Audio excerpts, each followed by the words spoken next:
Although the notion of soft power was introduced to the political sciences by Joseph Nye only in 1990, it is quite obvious that even 100 years ago, our grandparents considered it empirically or call it just propaganda.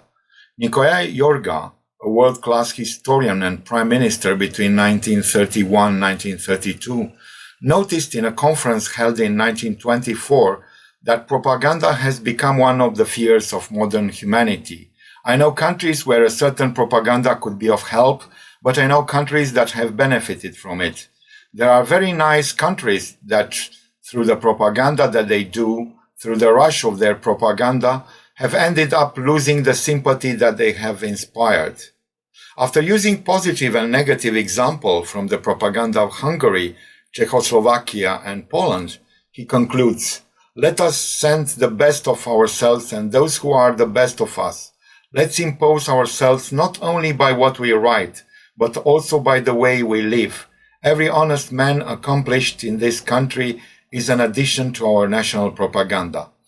Without using the current phrases, Nicolae Iorga noticed that nations that emerged after 1918, such as Czechoslovakia and Poland, alongside with Greater Romania, successfully resorted to soft power, while nations losers after World War I, such as Hungary, abandoned diplomatic rhetoric and increasingly resorted to hard power. It is quite doubtful to call it with such modern term, but it seems that some Romanian ministers and intellectuals had in mind even a national branding agenda as early as the end of the 19th century.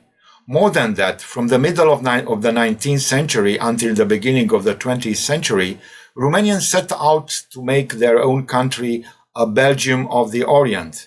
It is no coincidence that between 1903 and 1907, there was a literary magazine called Belgia Orientului, Belgium of the Orient, in which important writers collaborated. The first Romanian long feature preserved till nowadays, Romania's Independence, Independența României, from 1912, directed by Grigore Brezeanu and Aristide Demetriade, is a patriotic reconstruction of the Romanian participation at the Russian-Turkish War of 1877-1878, which legitimated Romania's freedom. It was made 35 years after the event and just before Romania's military intervention in the Second Balkan War.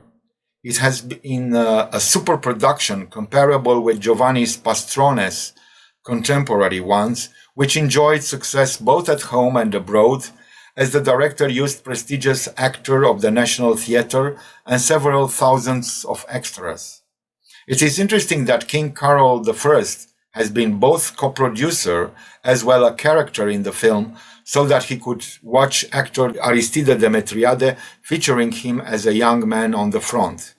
The film visually transposes some poems by Vasile Alexandri from his volume Our Soldiers, and also includes some character, Rodica, featured by Jenny Metaxa Doro, as a symbol of rural beauty from a previous poem with the same title. Thus, Peneș Curcanu, featured by Aurel Atanasescu, is one of the 9 or 10, including the sergeant, who goes to war from the poem Peneș Curcanul. After being injured at his foot and decorated, Peneș returns home, and on his way back, some Russian soldiers present arms to him. Such episode is taken from another poem, The Sergeant, while the gunman's death of Calafat is used the poem Cobuz's Death. We can also notice the use of parallel editing in the opening scenes where Peneș dances with Rodica, while the Crown Council decides the mobilization of the army. Therefore, Peneș will have to say goodbye to his beloved. Such composition is impressive and suggests the idea of unity of opinion from minister to simple peasants on going to war, although the dance scene is downright idyllic. It should be added that the rich Leon Popescu, with his studio Leon Popescu art film, was successful at first with his ambition projects. After making several documentaries with the maneuvers of the army, Leon Popescu benefited from the support of the army for his fictional film. He managed to determine the purchase of several copies of the film for the use of high school students and even get the king's financial support.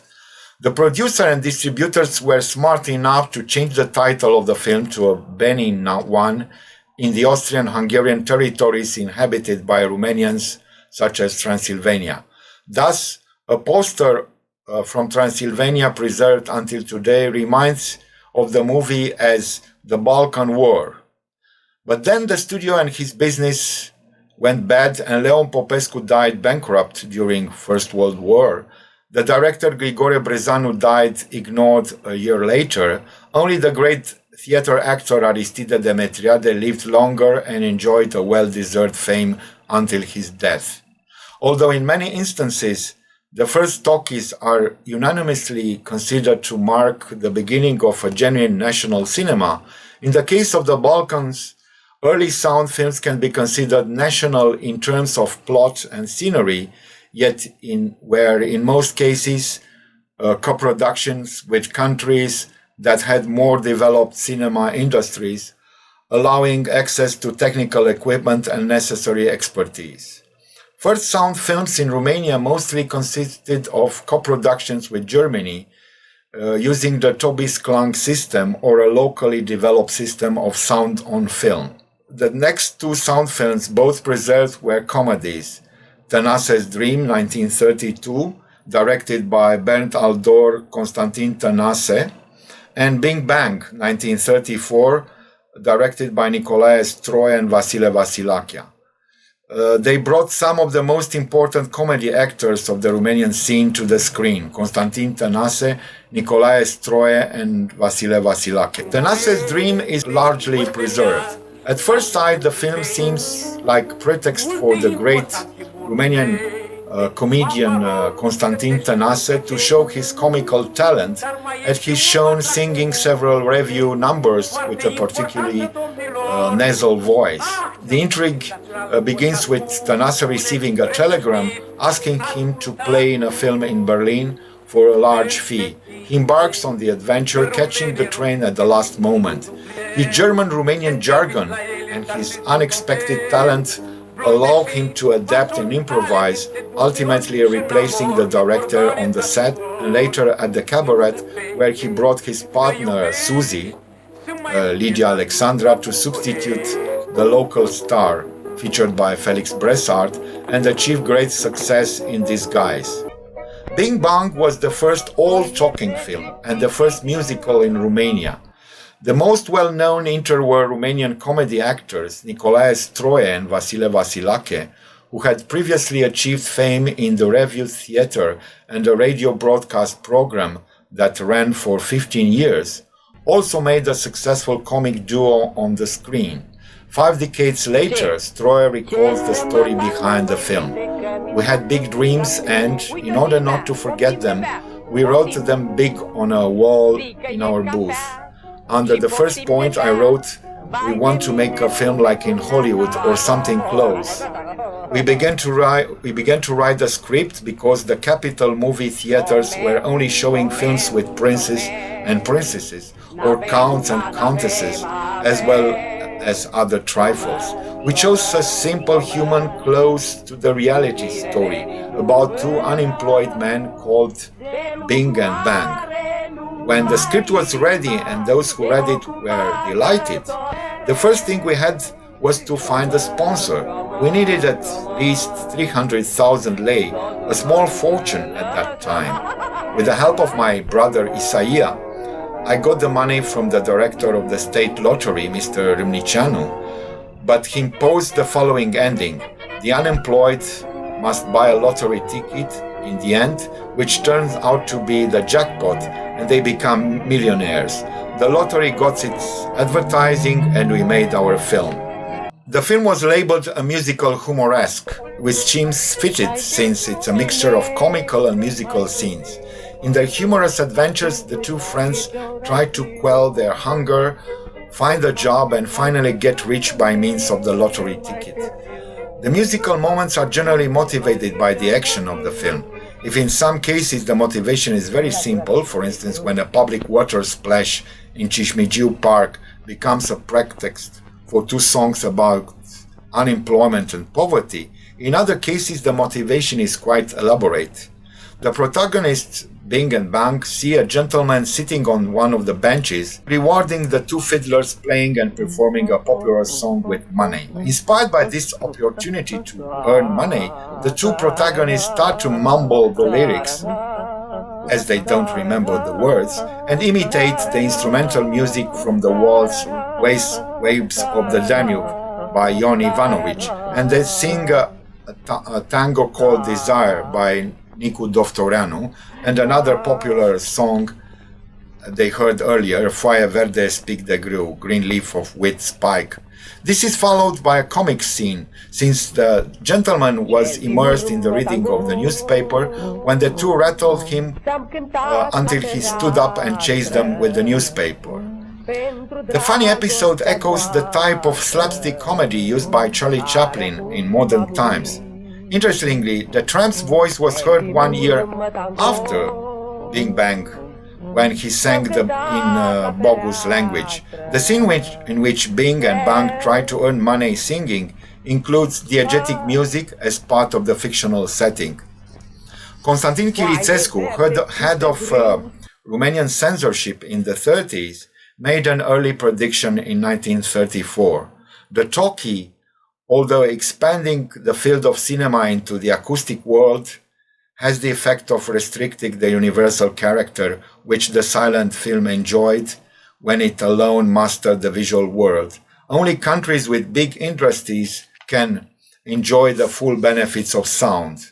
However, in the late 30s, tourist information and propaganda offices would soon realize that the addition of music and folk songs to documentaries and reportages they commissioned would further help create an idealized national image and attract foreign visitors to the country. They were only in the beginnings of what would later become a state-controlled cinema industry governing production, distribution, and exhibition of national films from the end of World War II. In Romania, in 1936, the National Office of Tourism, ONT, established an office, while in 1938, the film studio became the National Office of Cinema, ONC, under the patronage of the Ministry of National Propaganda. Moreover, according to the draft law 3047 from 1938, the ONC became the only producer of newsreels, partly by nationalizing the facilities of previous newsreels producers.